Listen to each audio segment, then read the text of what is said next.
हर रोज एक नई कहानी देखने के लिए चैनल को सब्सक्राइब करें और बेल आइकन दबाना ना भूलें। संध्या का रंग भी शाम के हल्के अंधेरे की तरह सांवला था, पर उसके तीखे नयन, गुलाबी होठ और लंबे बाल किसी को भी उसके सांवले रंग का दीवाना बना सकते थे।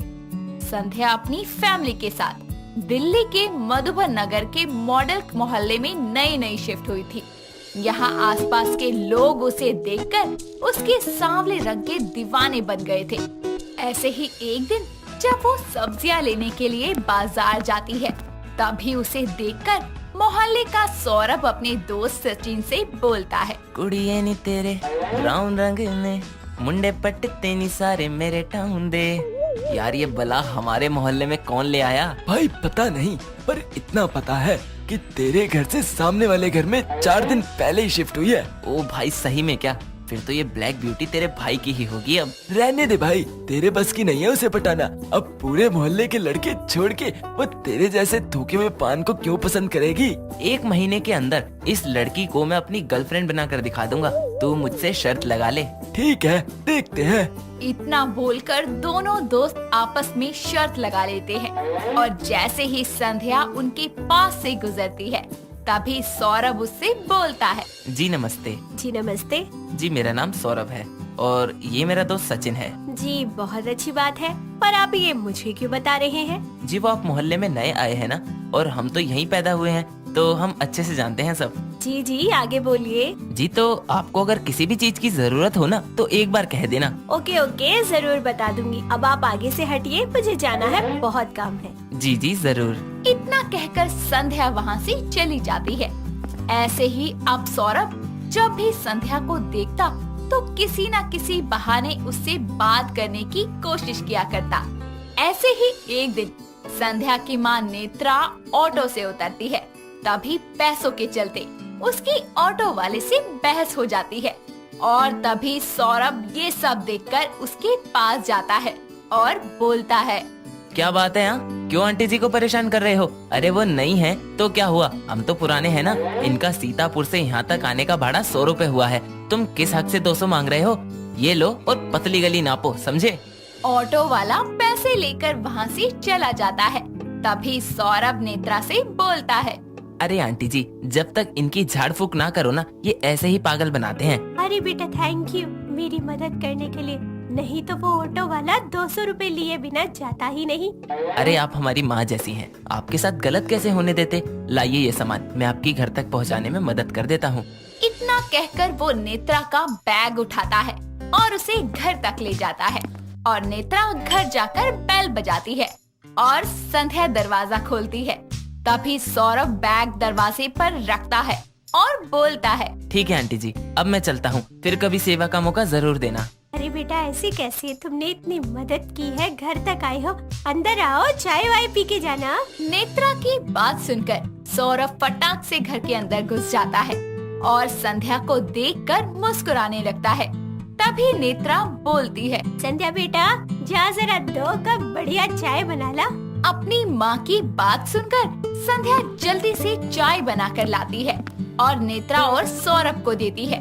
सौरभ जैसे ही चाय का घूंट भरता है तो खुशी से बोलता है। वाह क्या चाय बनाई है संध्या जी ने। और आंटी जी, अंकल नहीं दिख रहे कहीं? बेटा उनको गए तो सालों हो गए, अब बस घर में मैं और मेरी प्यारी सी बच्ची संध्या आई है बस। अरे आंटी जी चिंता क्यों करती हैं? आपका ये बेटा है ना आपके साथ? हाँ बेटा, अब बस जल्दी से संध्या के हाथ भी अच्छे से पीले हो जाए तो मैं भी जरा अपने कामों से निफराम हो जाऊँ। नेत्रा की बात सुनकर सौरभ संध्या की तरफ देखकर मुस्कुराने लगता है और थोड़ी देर बाद वहाँ से चला जाता है। ऐसे ही एक दिन संध्या मंदिर से पूजा करके लौट रही होती है, तभी रास्ते में उसे सौरभ मिल जाता है और उससे बोलता है। अरे मंदिर से आ रही हैं आप? जी नहीं, मैं तो पूजा की थाली लेकर मॉर्निंग वॉक पर निकली थी। अरे मजाक अच्छा करती हैं आप। और आप भी बातें करने के अच्छे बहाने तलाश लेते हैं। जी क्या करें, आपका ये सांवला रंग मेरे दिल पर कहर बनकर टूट रहा है। मन तो करता है आपको काजल बनाकर अपनी आँखों में सजा लूं। ओह ये बात है, मैं आप जैसे लोगों को बहुत अच्छे से जानती हूँ ये जो आप ट्रिक्स लगा रहे हैं ना, ये मुझ पर काम नहीं करने वाले। 4 दिन मीठी बातें करोगे, 5वें दिन रोमांस करोगे, 6ठे दिन ब्रेकअप, 2 दिन रोना, 10वें दिन नई बंदी आ जाएगी। तो मुझे ये तुम्हारा 10 दिन का रिश्ता तो बिल्कुल नहीं चाहिए। अरे मैडम, एक मौका तो दो। 6 दिन को 60 सालों में बदल दूंगा। करोगी दोस्ती मुझसे? बताओ। सौरभ की बात सुनकर संध्या उसे एक मौका देने के बारे में सोचती है, जिसके बाद वो उससे दोस्ती के लिए हाँ बोल देती है। वक्त गुजरता है और सौरभ संध्या का भरोसा और दिल दोनों जीत लेता है। साथ ही उसे अपने झूठे प्यार के जाल में फंसा लेता है। ऐसे ही एक शाम सौरभ संध्या को एक कैंडल लाइट डिनर पर ले जाता है और उसे हक करके बोलता है, संध्या, मैं सच कह रहा हूँ, आज से पहले मैंने कभी तुमसे खूबसूरत लड़की नहीं देखी। तुम किसी एंजल से कम नहीं हो मेरे लिए। सच में सौरभ, मुझे कभी छोड़ के तो नहीं जाओगे ना? कभी नहीं मेरी जान। तुम्हारा ये सांवला रंग इतना मनमोहक है कि कभी मुझे किसी और का होने ही नहीं देगा। जब से तुम मेरी जिंदगी में सांवली पड़ोसन बनकर आई हो, मेरे दिल की रानी बन गई हो। आई लव यू मेरी जान। I love you too. ऐसे ही वक्त बीतता जाता है। संध्या सौरभ पर अंधा विश्वास करने लगती है। सौरभ उसे जैसा कहता वो वैसा ही करती। और ऐसे ही एक दिन सौरभ संध्या को कॉल करके उसे अपनी कुछ हॉट फोटो सेंड करने के लिए बोलता है और अपनी यकीन और प्यार के चलते वो उसे बिकनी पहनकर कुछ तस्वीरें क्लिक करके सेंड कर देती है। और अगले दिन सौरभ सचिन के पास जाता है, जहां वो उसे अपनी और संध्या की चैटिंग के मैसेजेस और उसकी बिकनी वाली पिक्स दिखाता है, जिसे देखकर सचिन बोलता है, भाई क्या हुस्न है इसका, तेरे तो सही मजे आ गए। बहुत बड़ा कुत्ता निकला तू तो। कहा था ना मैंने तुझे साले, 1 महीने के अंदर इसे अपनी गर्लफ्रेंड बना लूंगा। अबे ऐसा कोई काम नहीं है जो तेरा ये दोस्त ना कर सके। ले, जीत गया मैं शर्त। मतलब तू संध्या को प्यार नहीं करता? भाई ये तू गलत कर रहा है बहुत। जी नहीं, उस काली को देख और मुझे देख यार, मैं उसे अपनी जिंदगी का अंधेरा थोड़ी ना बना लूंगा। शर्त जीतने के लिए मैंने ये सारा झूठा ड्रामा किया और अपने मनोरंजन के लिए ये फोटो मांगी थी। अब कौन संध्या, कौन सुनहरी, मैं किसी को नहीं जानता। इतना कहकर वो जोर जोर से हंसने लगता है, पर उसके पीछे खड़ी संध्या उसकी सारी बातें सुन लेती है। सौरभ के धोखे के बारे में जानकर उसे जितना हर्ट होता है, उससे कई ज्यादा गुस्सा भी आता है और वो खुद को संभालते हुए वहाँ से चली जाती है। ऐसे ही एक शाम वो सचिन से मिलती है और बोलती है, बहुत ज्यादा नहीं बोलूंगी, बस सीधी बात करना चाहती हूँ। सौरभ को उसके किए का सबक सिखाना चाहती हूँ। क्या तुम मेरी मदद करोगे? हाँ करूँगा। वो मेरा दोस्त है संध्या, पर उसने तुम्हारे साथ गलत किया है और उसके किए की सजा उसे मिलनी चाहिए। जिसके बाद वो सचिन की मदद से सौरभ के कुछ पर्सनल फोटोज लेती है और उनको सोशल मीडिया पर अपलोड कर देती है। साथ ही उसके सारे कारनामों का लंबा लेख लिखकर हर साइट पर उसकी पिक्स के साथ अपलोड करती है।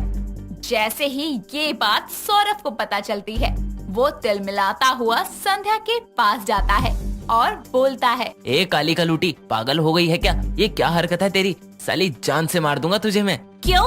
तेरी इज्जत और मेरी इज्जत का क्या? जिसका मजाक बनाकर तो उस दिन अपने दोस्तों के साथ हंस रहा था, आया मजा? पता चला कैसे लगता है जब कोई किसी की इज्जत का मजाक बनाता है, हमारी हंसी उड़ाता है। लड़की काली हो या गोरी, इज्जत सबकी बराबर होती है।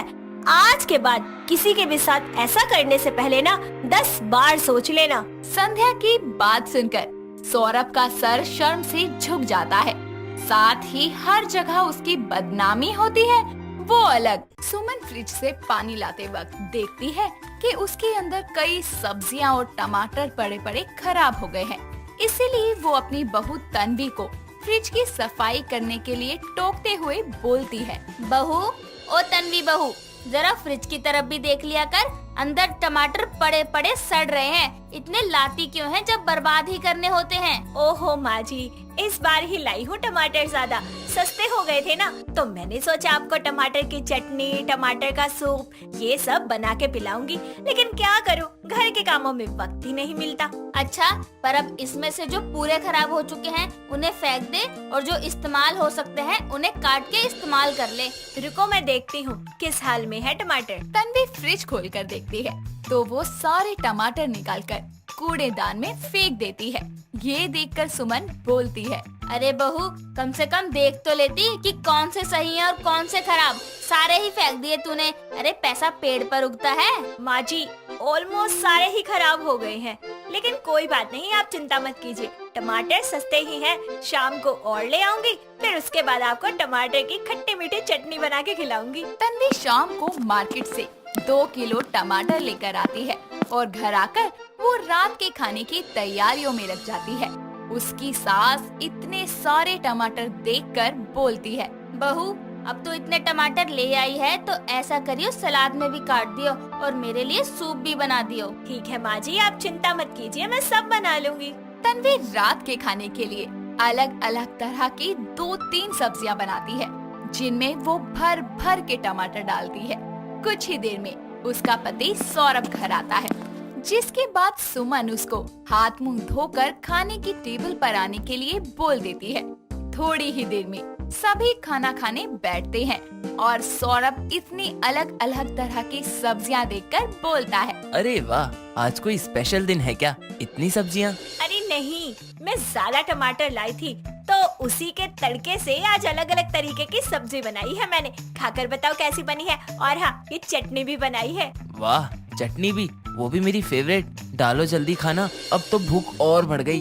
बहू, मुझे मेरा सूप दे दियो। जी माँ जी, ठीक है। तन्वी सबको खाना परोसती है। सुमन और सौरभ दोनों को खाना बहुत ज्यादा पसंद आता है, जिसके बाद सौरभ तन्वी की तारीफ करते हुए उससे बोलता है, तन्वी यार, क्या मस्त खाना बनाया है। सच में टमाटर से खाने में टेस्ट आ जाता है। हाँ बहू, रोज ऐसा ही खाना बनाया कर। कम से कम इस काम में तो तू माहिर है। माँ जी, आप बिना ताने मारने का कोई मौका मत छोड़ा करो। वैसे भी मैं हर काम में माहिर हूँ, लेकिन आपको दिखता ही नहीं। बस बस, और अब तू भी खाना खा ले। सभी खाना खाकर अपने अपने कमरों में आराम करने चले जाते हैं। अगली सुबह जब तन्वी रसोई में ब्रेकफास्ट बना रही होती है तो उनकी पड़ोसन कमला आकर बोलती है, सुमन बहन, कहाँ हो? जरा बाहर तो आना। क्या हुआ कमला बहन जी, क्या बात है? आज सुबह सुबह कैसे आना हुआ हमारे घर पर? वो सुमन बहन, एक मदद चाहिए थी। जरा 2-3 टमाटर दे दो। वो सुबह का खाना बनाने के समय देखा कि घर में टमाटर ही नहीं है और इनको बिना टमाटर की सब्जी में स्वाद ही नहीं आता, इसलिए आना पड़ा। हाँ वो तो है, बिना टमाटर की सब्जी में स्वाद ही नहीं आता। रुको, मैं बहू को बुलाती हूँ। बहू, जरा 2-3 टमाटर लेकर आना रसोई से। तन्वी रसोई से 4 टमाटर लाकर कमला को दे देती है। ये देखकर कमला बोलती है, अरे बेटा, 2 ही चाहिए थी, तू तो 4 ले आई। कोई बात नहीं आंटी, रख लो। शाम को आप फिर भूल जाओगी, फिर दोबारा आना पड़ेगा मांगने के लिए, इसलिए अभी से रख लो। 4 है। सुमन बहन, तुम्हारी बहू भी बड़ी मजाकिया है। अच्छा, चलती हूँ। कमला टमाटर लेकर चली जाती है, जिसके बाद सुमन अपनी बहू से बोलती है, बहू, क्यों मारती है ऐसे ताने? अब उसकी आदत हो गई है मांगने की। उनको तेरे ताने से कोई फर्क नहीं पड़ता।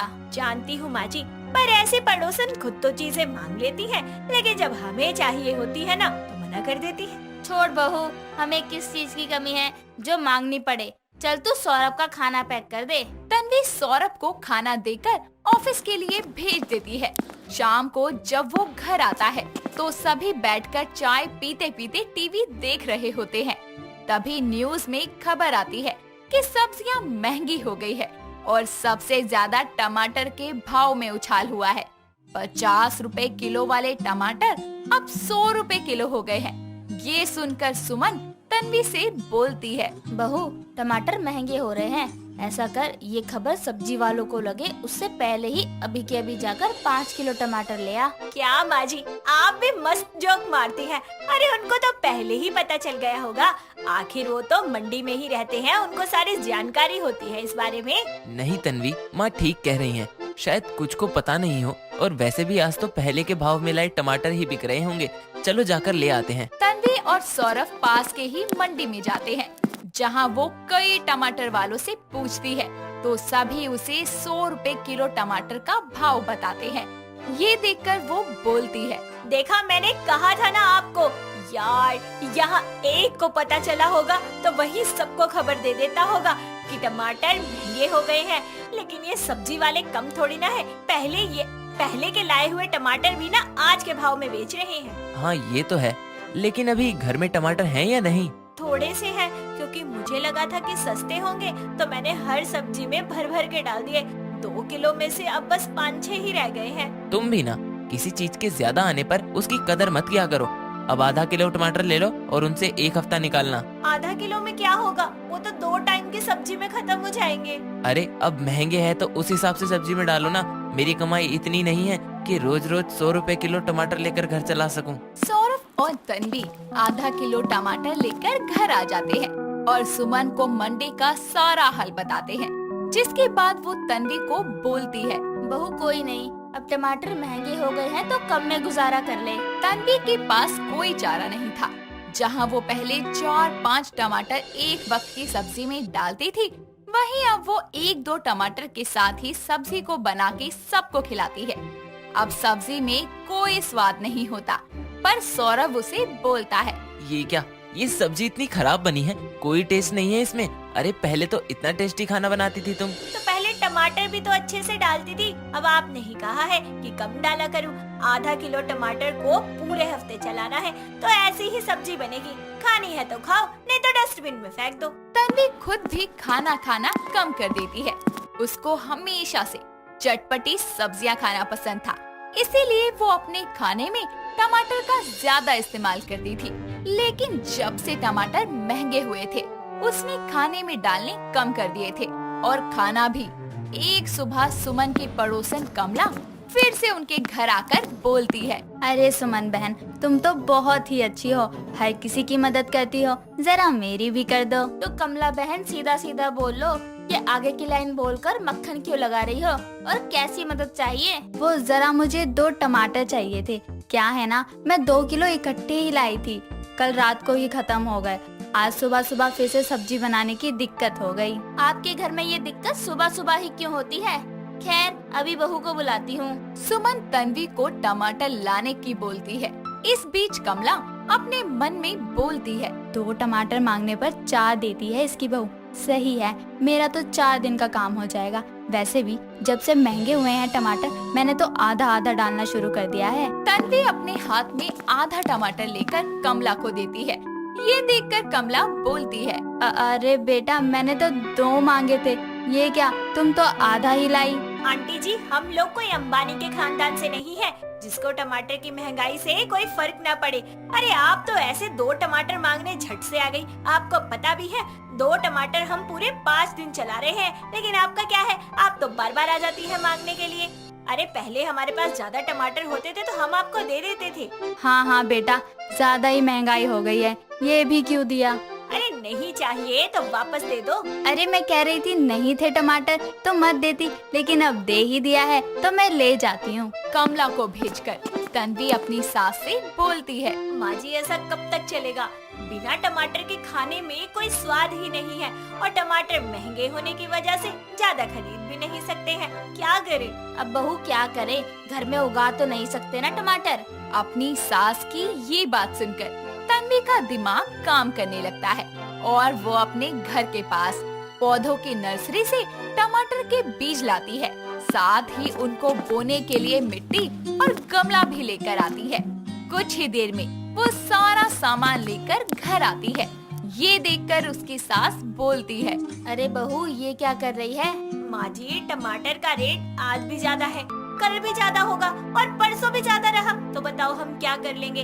हम एक काम करते हैं, एक टमाटर का पौधा घर पे लगा लेते हैं, कम से कम हमारे गुजारे के लिए टमाटर तो मिल जाएंगे। पर बहू, ऐसे ही नहीं उग जाते पौधे, हर पल अच्छे से ध्यान रखना पड़ता है, समय समय पर खाद देनी पड़ती है और भी बहुत कुछ करना पड़ता है। जो करना होगा वो करूँगी, लेकिन 4-5 टमाटर के पौधे जरूर लगाऊंगी ताकि जो दिक्कत झेल रही है ना, वो बार बार न झेलनी पड़े। तन्वी अपने घर की छत पर 4-5 टमाटर के पौधे लगाती है, जिसके बाद वो उनका पूरा ख्याल रखती है, समय से खाद और पानी देती है और उसकी मेहनत का फल उसको कुछ हफ्तों बाद दिख जाता है, जब उसके पौधों पर छोटे छोटे टमाटर उगना शुरू कर देते हैं।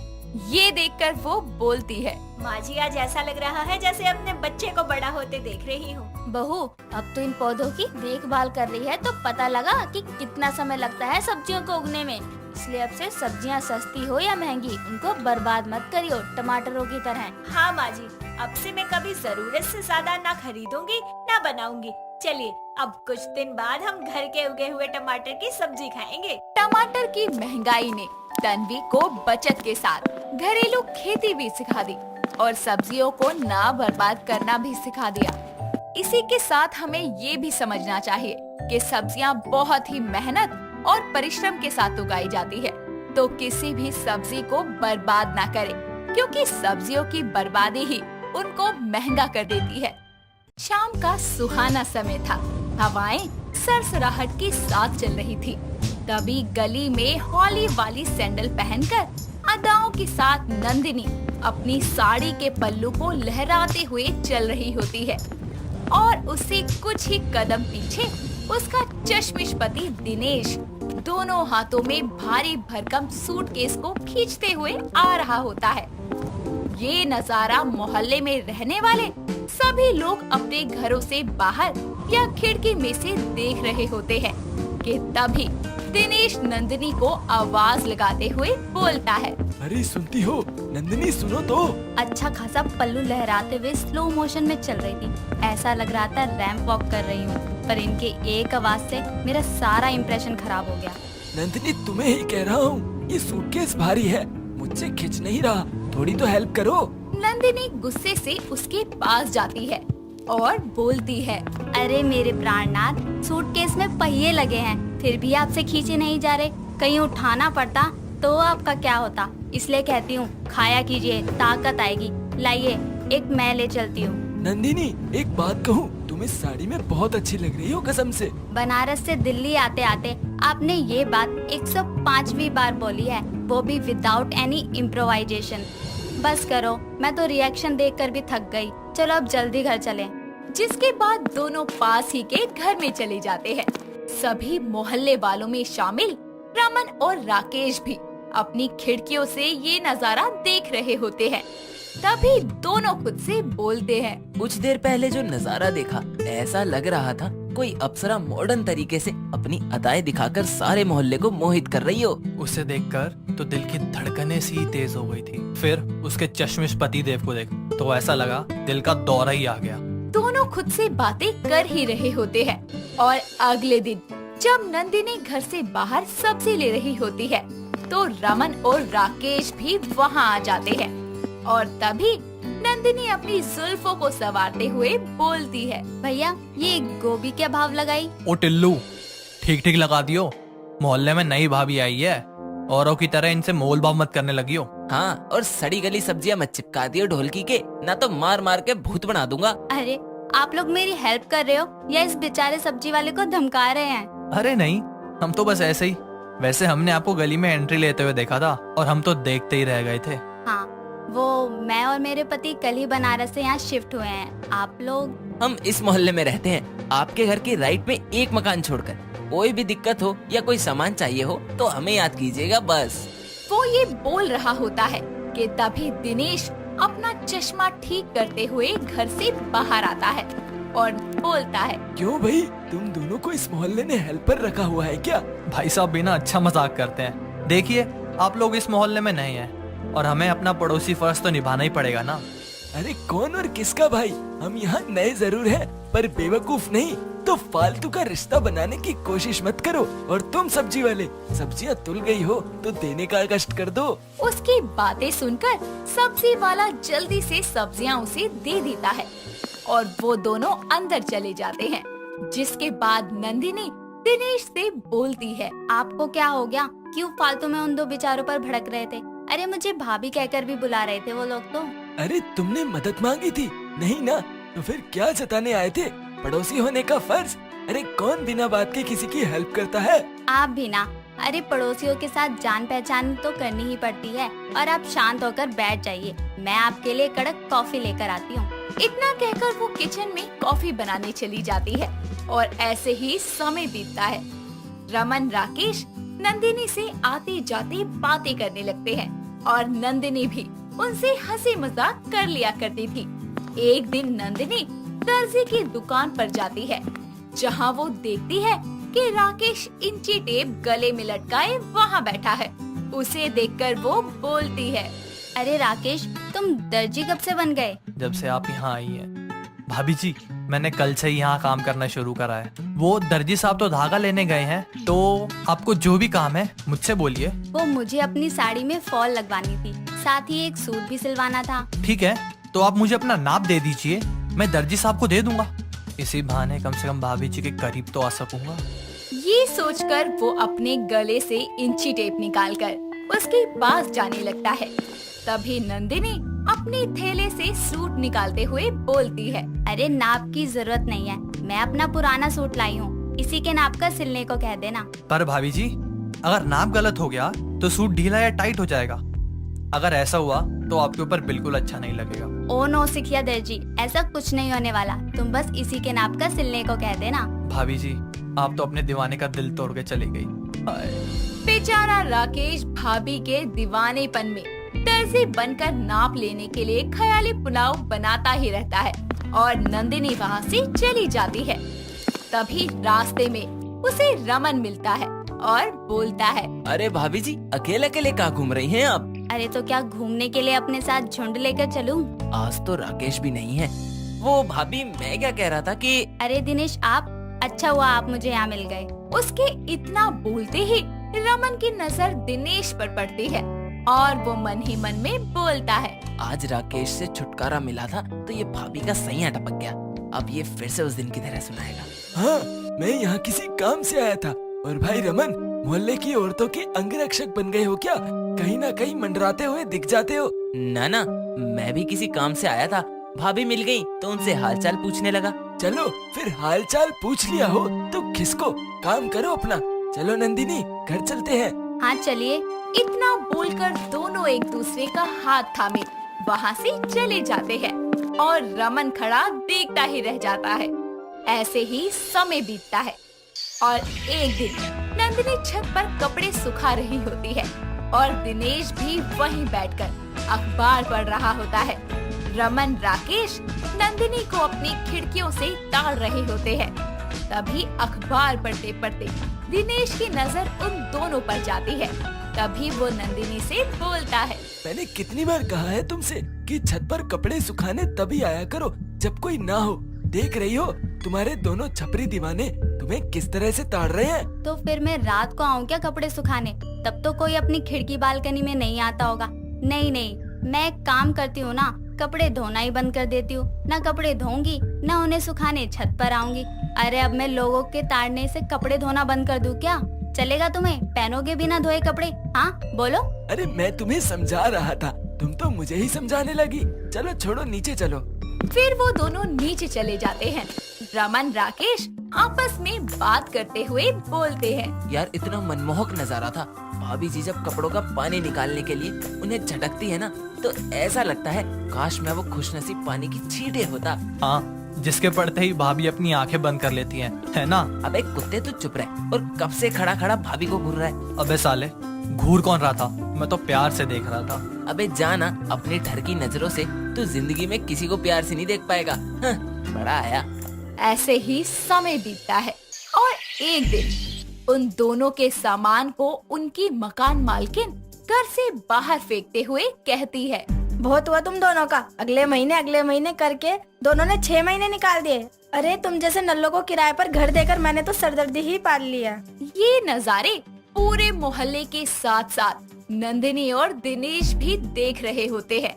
तभी रमन बोलता है, यार इस चुड़ैल मकान मालकिन ने तो भाभी के सामने इज्जत का फालूदा बना दिया। अरे आंटी, कहा ना अगले महीने पक्का दे देंगे, आपकी कसम। अरे क्यों मुझे जीते जी मारना चाहता है? कहा ना निकल और दोबारा इस मोहल्ले में दिखना नहीं। हाँ बता रही हूँ। हे भगवान, ये कैसा जुल्म है। भाभी के दीवाने अब भाभी के दर्शन नहीं कर पाएंगे। हाय रे किस्मत। बात गजब की है ना। कि दोनों दीवानों को घर से लात मारकर निकाले जाने का गम नहीं था। गम था तो नंदिनी भाभी को दोबारा ना देख पाने का। तो दोस्तों, ये थी हमारी भाभी के दीवानों की कहानी। दोस्तों, अगर आपको ये कहानी पसंद आई तो इसे लाइक करें, शेयर करें और कमेंट करके बताएं कि कहानी में आपको सबसे अच्छा क्या लगा।